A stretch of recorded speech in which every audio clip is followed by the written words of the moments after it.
Hi friends, welcome back. तो friends, आज का वीडियो है अरब देश ने भारतीय सेना की मदद क्यों मांगी। PM Modi should support like France. चलो देखते हैं न्यूज। भाई कमाल की लग रही है। और उन्होंने हेल्प मांगी है, किस चीज के लिए मांगी है और क्यों मांगी है, ये तो वीडियो देख के ही पता चलेगा। तो फ्रेंड्स, वीडियो शुरू करते हैं, पर उससे पहले अगर आप चैनल पर नए हो और आपने अभी तक सब्सक्राइब नहीं किया है तो जल्दी से पहले सब्सक्राइब के बटन और बेल आइकन को क्लिक कर लो, ताकि आपको हमारे सारे न्यू वीडियोस जैसे हम अपलोड करें उसका नोटिफिकेशन आपको मिल जाए। एंड वीडियो देखने के बाद अगर वीडियो पसंद आए तो करना लाइक और शेयर करना ये वीडियो अपने फ्रेंड्स और फैमिली के साथ। तो चलो फ्रेंड्स, शुरू करते हैं आज का ये वीडियो। आज के समय इंटरनेशनल पॉलिटिक्स यानी कि विदेशी कूटनीति भी शतरंज के खेल की तरह हो गई है और यहाँ बिल्कुल भी नहीं पता चलता कि कल क्या हो जाए और कल को कौन सा देश क्या फैसला ले ले। कुछ दिन पहले ही ओआईसी यानी कि ऑर्गेनाइजेशन ऑफ इस्लामिक कॉर्पोरेशन ने कश्मीर मुद्दे पर भारत की कड़ी आलोचना की थी, जबकि वहां पर अरब देशों और खासकर सऊदी अरब और यूनाइटेड अरब एमिरेट्स का बोलबाला है। ओआईसी में भारत की कड़ी आलोचना करवाकर पाकिस्तान सोच रहा था कि अरब देश उसकी मुट्ठी में आ गए हैं, लेकिन अभी पाकिस्तानी विदेश मंत्री कुरैशी नाइजर से ओआईसी मीटिंग अटेंड करके पाकिस्तान पहुंचे ही नहीं थे कि अरब देशों ने पाकिस्तान को और भी बड़ा झटका दे दिया है। दरअसल अब ये मीडिया रिपोर्ट सामने निकल कर आ रही है कि सऊदी अरब और यूनाइटेड अरब एमिरेट्स दोनों ही देशों ने भारतीय सेना के चीफ एमएम नरवणे को अपने देश में आमंत्रित किया है, जो कि किसी भी भारतीय सेना के चीफ का आधिकारिक तौर पर अरब देशों का पहला दौरा होने वाला है। 4 दिन के सऊदी अरब और यूनाइटेड अरब एमिरेट्स दौरे के दौरान भारतीय army chief MM Naravane Saudi Arabia Saudi national defence college को संबोधित करते हुए वहां पर अपनी स्पीच भी देंगे। इसी के साथ दोनों देशों के बीच सैन्य संबंधों को स्थापित करने पर भी चर्चा होगी और अगर सब ठीक रहा तो आने वाले समय में भारतीय सेना और सऊदी अरब और यूनाइटेड अरब एमिरेट्स के बीच डिफेंस पैक्ट भी साइन हो सकता है।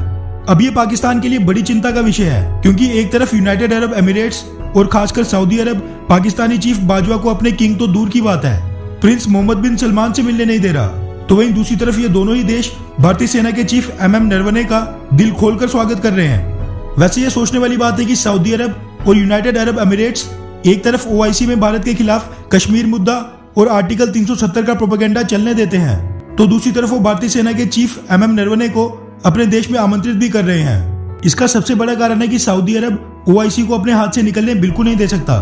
उसने काफी समय तक कश्मीर मुद्दे पर चुप्पी साधी, लेकिन ओआईसी यानी कि ऑर्गेनाइजेशन ऑफ इस्लामिक कॉर्पोरेशन में 57 मुस्लिम देश हैं और ये उन सभी देशों का साझा मंच है। वहां पर अगर वो 10 बातें अपनी मनवाएगा तो 2 बातें उसको भी बाकी देशों की माननी पड़ेंगी, ताकि बाकी के देश नाराज ना हो जाएं, और इसी चीज को कहते हैं डिप्लोमेसी। दूसरा कारण है अमेरिका के प्रेसिडेंट इलेक्शंस में जो बाइडेन का चुना जाना। जो बाइडेन के राष्ट्रपति बनने के बाद अब ये पूरी तरह तय है कि भारत दोबारा ईरान और वेनेजुएला से कच्चा तेल खरीदना शुरू कर देगा।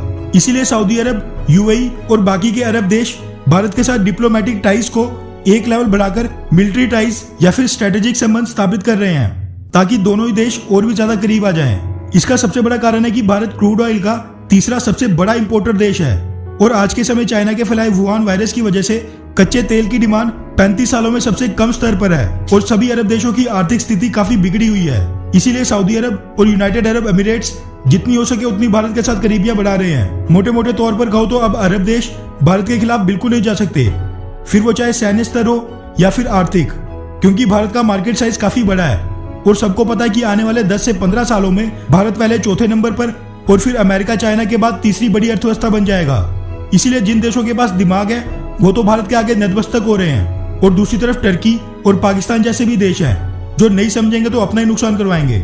इसी के साथ पिछले साल ये रिपोर्ट्स लीक हुई थी कि रॉयल ब्रिटिश आर्मी सऊदी अरब की आर्मी को ट्रेनिंग दे रही है, और इसी साल ये भी रिपोर्ट सामने आई थी कि वो ट्रेनिंग के साथ साथ सऊदी अरब की ऑयल फील्ड्स की भी प्रोटेक्शन और सिक्योरिटी का काम संभालते हैं। तो काफी हद तक चांसेस है कि सऊदी अरब भारत के साथ इसी तरह का एक सिक्योरिटी पैक्ट साइन करने पर विचार कर रहा हो, जिस पर चर्चा के लिए भारत के आर्मी चीफ एमएम नरवणे को बुलाया गया है। लेकिन इस मुद्दे पर भी भारत में 2 पक्ष हैं। कुछ लोगों का कहना है कि भारतीय सेना को जाना चाहिए और कुछ लोगों का कहना है कि नहीं। वैसे आपको क्या लगता है कि क्या भारत को अरब देशों की सेना की ट्रेनिंग और सिक्योरिटी के लिए अपनी सेना भेजनी चाहिए या फिर नहीं? तो फ्रेंड्स, वीडियो अच्छा था और उसमें वो जो एक लाइन थी ना, क्या जिन देशों में दिमाग है तो वो तो ये करेंगे, वो काफी मजेदार लगी मुझे वो लाइन। और इसमें जो उन्होंने फोटो दिखाई थी जिसमें मेरे ख्याल से अरब के कोई क्या थे, किंग थे, कौन थे वो ओल्ड वाले जो हैं वो king हैं, और साथ में उनका मोदी बच्चे- जी थे और साथ में हमारे प्रेसिडेंट थे और इतनी अच्छी नहीं, वो वहाँ फोटो तो वो थी। तो कौन थे? प्रिंस थे। अच्छा, वो प्रिंस थे। तो उनके साथ जो उन्होंने फोटो खिंचवाई थी और कैसे हंस रहे, पीछे बीच के अंदर प्रेसिडेंट खड़े हैं और मोदी जी उनको वैसे ही कर रहे हैं और वो हंसारों के मुंह पे इतनी अच्छी हंसी है। बड़ी अच्छी फोटो थी, देख के बड़ा मजा आ रहा था। ऐसी फोटोज देखने में ना उसका अलग ही मजा होता है जब आप देखते हो। तो वो मैं देखी तो मेरे को लगा रहा यार कमाल की फोटो है। और जैसे बता रहे हैं कि भाई पूछ रहे हैं कि क्या हमें अपनी मिलिट्री वहां भेजनी चाहिए, डेफिनेटली भेजनी चाहिए। क्यों? क्योंकि उसी से आपकी पावर दिख रही है। अगर आप देखो तो जो टॉप के वर्ल्ड पावरफुल कंट्रीज हैं वो इसी तरह दूसरी कंट्रीज को हेल्प कर रहे होते हैं, मिलिट्री सपोर्ट देते हैं, ट्रेनिंग देते हैं, जैसे यूएसए है और बाकी बड़ी कंट्रीज हैं। तो अगर इंडिया की हेल्प मांगी जा रही है बाय अदर कंट्रीज, दूसरी कंट्रीज हेल्प मांग रही हैं, तो इससे पता चल रहा है कि इंडिया कितना पावरफुल बन रहा है। और अभी तो शुरुआत हुई है, अब देखो आगे क्या क्या होता है। तो उस डायरेक्शन में अगर देखें तो डेफिनेटली इससे पता चल रहा है लोगों को, बाकी कंट्रीज को अब लग रहा है कि इंडिया पावरफुल है, उनसे हेल्प मांगो, उनसे फ्रेंडशिप करो।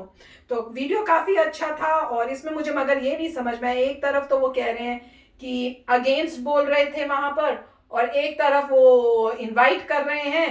तो इनका तो ये कहना था कि डिप्लोमेटिक सिचुएशन उन्होंने की है कि सारे देशों को जो है गुस्सा ना दिलाएं या उनको बीच का रखें, थोड़ा कई चीजें मनवा लें, कई चीजें अभी नहीं मनवाएं, ताकि सब ठीक रहे और वो वहां पे जो है एज एन इम्पोर्टेंट जो लीडर है वैसे बने रहे। तो अब ये तो अब हस्बैंड ही बताएंगे कि भाई ऐसा क्यों हो रहा है। नहीं, मेरे को इतना नहीं पता, मगर इतना डेफिनेटली कहूँगा कि सऊदी अरेबिया जो है सुन्नी है और ईरान जो है शिया है। ठीक है, अब इन दोनों में बहुत टेंशन है, सदियों से टेंशन है, एक शिया और एक सुन्नी। और अगर आप ज्योग्राफिकली उस एरिया में देखें, सबसे बड़ा आपको ईरान नज़र आता है, पर्शिया पुराना, और यहाँ अरब वर्ल्ड जो सऊदी अरेबिया है। ठीक है, अब एक सुन्नी है और एक शिया है, दोनों में टेंशन है, दोनों में हमेशा कॉन्फ्लिक्ट है। अब वो दोनों जो है कोशिश कर रहे हैं कि गेन करें इंडिया का बिजनेस। अब दोनों अगर इंडिया ज़्यादा क्लोज जाता है ईरान से तो सऊदी अरेबिया को प्रॉब्लम होगा, सऊदी अरेबिया ज़्यादा क्लोज जाती है इंडिया से तो ईरान का प्रॉब्लम होगी। ऑयल आता है ईरान से, तो सऊदी अरेबिया डेफिनेटली कोशिश कर रहा है, क्योंकि सऊदी अरेबिया जब अंडर ट्रंप था तो उसको काफ़ी फ़ायदा हुआ था, क्योंकि ट्रंप और जो सऊदी अरेबियन किंग हैं, प्रिंस नहीं, प्रिंस के वो उनकी काफ़ी अच्छी रिलेशनशिप थी। उन्होंने ट्रंप को कोई हार दिया था, बहुत ही गोल्ड का हार दिया था। सऊदी अरेबिया को यूएस ने वेपन्स बेचने शुरू कर दिए थे, तो काफ़ी क्लोज आ गए थे। और क्योंकि उसी टीम में मिस्टर मोदी भी थे तो सऊदी अरेबिया जो है वो इंडिया के क्लोज भी आ रहा था। अब मिस्टर बाइडन आ रहे हैं तो उससे ज़्यादा फर्क नहीं पड़ता, फर्क ये पड़ता है इंडिया को देखना क्या करें। एक तरफ ईरान है और एक तरफ सऊदी अरेबिया, और जो मिस्टर बाइडन है मोस्ट लाइकली वो ईरान में से मतलब जो भी टेंशन थी कम करेंगे कि चलो जान, उससे पॉसिबल है, जैसे न्यूज़ कह रही है कि इंडिया ऑयल खरीद पाएगा ईरान से, फिर सऊदी अरेबिया से प्रॉब्लम आ जाएगी, और सभी ऑयल प्रोड्यूसिंग नेशंस की जो सिर्फ ऑयल पे डिपेंडेंट है उनकी इकॉनमी डूब रही है, राइट। और फ्यूचर में डूबेगी, इलेक्ट्रिक कार्स आ जाएंगी तो उनकी इकॉनमी तो पूरी डूब जाएगी, अगर उनके पास और कुछ नहीं है करने को। सऊदी अरेबिया रेगिस्तान है, रेगिस्तान में ऑयल बहुत ज़्यादा है, तो वो ज़्यादा फार्मिंग कर नहीं सकते, तो उनको प्रॉब्लम डेफिनेटली आ रही है। ईरान में वो चक्कर नहीं है, क्योंकि ईरान जो है, मैं कहूँगा ईरान में काफ़ी समझदार लोग हैं, ईरान स्मार्ट है। मैं ये नहीं कह रहा कि सऊदी अरेबिया नहीं है, मगर ईरान जो है उसने प्रूव किया हुआ है कि वो स्मार्ट देश है, इंटेलिजेंट लोगों का देश है, काफ़ी इन्वेंशंस भी होती है उनके एरिया में, पर्शिया जो पुराना पर्शिया है, ठीक है। तो अब ईरान जो है उसके पास वो फार्म कर सकता है, वो अपनी चीज़ें कर सकता है, वो सिर्फ ऑयल पे डिपेंडेंट नहीं है, मगर सऊदी अरेबिया सिर्फ ऑयल पे डिपेंडेंट है। तो जितने भी यूएई है, सऊदी अरेबिया है, कतर हैं, ये सब कोशिश कर रहे हैं अपने आप को टूरिस्ट स्पॉट बनाएं, बड़ी बड़ी बिल्डिंगें बन रही हैं और लोगों को बोल रहे हैं आइए, मगर आपका कल्चर ऐसा है कि आप हर चीज़ अलाउ नहीं कर सकते। जैसे काफ़ी सारे देशों में तो मेरे ख्याल से आप लिकर जो शराब है वो भी पी नहीं सकते, राइट। आपको स्पेशल लाइसेंस चाहिए होते हैं, वो भी बिजनेसेस को लाइसेंस मिलते हैं कि चलो अगर आपको वेस्टर्न, मतलब बिजनेस को कहा जाता है कि अगर आपको एंटरटेन करना है वेस्टर्न टूरिस्ट को, वेस्टर्न गेस्ट को, बिजनेस गेस्ट को, तब हम आपको लाइसेंस देंगे, आप उनको सर्व कर सकते हैं लिकर, शराब, मगर और लोगों को नहीं, राइट। सऊदी अरेबिया में आई एम श्योर वही होगा कि लिकर। तो इतनी सारी अगर आप बंदिशें करेंगे और आपकी जो सोच है इतनी मॉडर्न नहीं है, जहाँ पे लेडीज को अभी अलाउ किया है कार चलाना, तो मतलब इस तरीके का जो माहौल है वहाँ पे टूरिज्म कैसे करेंगे आप? यूएई वाले भी कहते हैं टूरिज्म करेंगे, मगर लॉज इतने स्ट्रिक्ट है तो लोग को थोड़ा लगेगा यार वहाँ जाके कुछ अगर हमने गलती से कुछ कर दिया तो जेल कर देंगे। यहाँ पे कोई डेमोक्रेसी नहीं है, किंग का राज है, बाई चांस गलती हो गई तो क्या होगा? जैसे प्रॉब्लम आई थी, से एक भाई साहब जो हैं चले गए थे नॉर्थ कोरिया, उन्होंने कुछ किया था वहाँ पे, उसको पकड़ लिया उस लड़के को, और उसके बाद वो पूरा कोमाटोस कोमा की सिचुएशन में वापस आया यूएसए और मर गया थोड़े दिनों बाद। बड़ी टेंशन हुई थी नॉर्थ को। तो वहाँ पे प्रॉब्लम ये होती है जहाँ पे मतलब डिक्टेटरशिप्स हैं या किंग्स हैं, वहाँ पे आपको लॉज नहीं पता, आप गलती कर दें तो कोर्ट सिस्टम तो कुछ है नहीं सीधा, मतलब काफ़ी डर वाली बात है। तो मगर इस वीडियो पे वापस आते हैं तो पता चलेगा, बट डेफिनेटली सऊदी अरेबिया हो सकता है कोशिश कर रहा हो कि कोई मिलिट्री अलायंस कर दे जल्दी से, कोई ऐसा अलायंस कर दे कि इतना पक्का हो जाए कि ऑयल हमसे ही लोगे और ईरान से नहीं लोगे। मगर इंडिया इंटेलिजेंट तो बोलेगा देखो भी हम दोनों से लेंगे, हम कभी भी एक बंदे पे कोई कंट्री डिपेंड हो ही नहीं सकती। वो बोलेगी हम ईरान से भी लेंगे, आपसे भी लेंगे, क्योंकि मोदी जी का सबसे बड़ी बात ये दोस्ती विद एवरीवन, उनकी सबसे बड़ी एबिलिटी है। तो वो बोलेंगे अरे भैया हमारे पास इतनी डिमांड है, तुमसे भी ऑयल लेंगे, तुमसे भी ऑयल लेंगे, कौन सस्ता देगा? जो सस्ता देगा उससे ज्यादा ले लेंगे। अच्छा दोनों सेम दे रहे हो, गुड, देन दोनों से सेम लेंगे। मतलब कुछ ना कुछ स्ट्रैटेजी उनकी हमेशा होती है, राइट।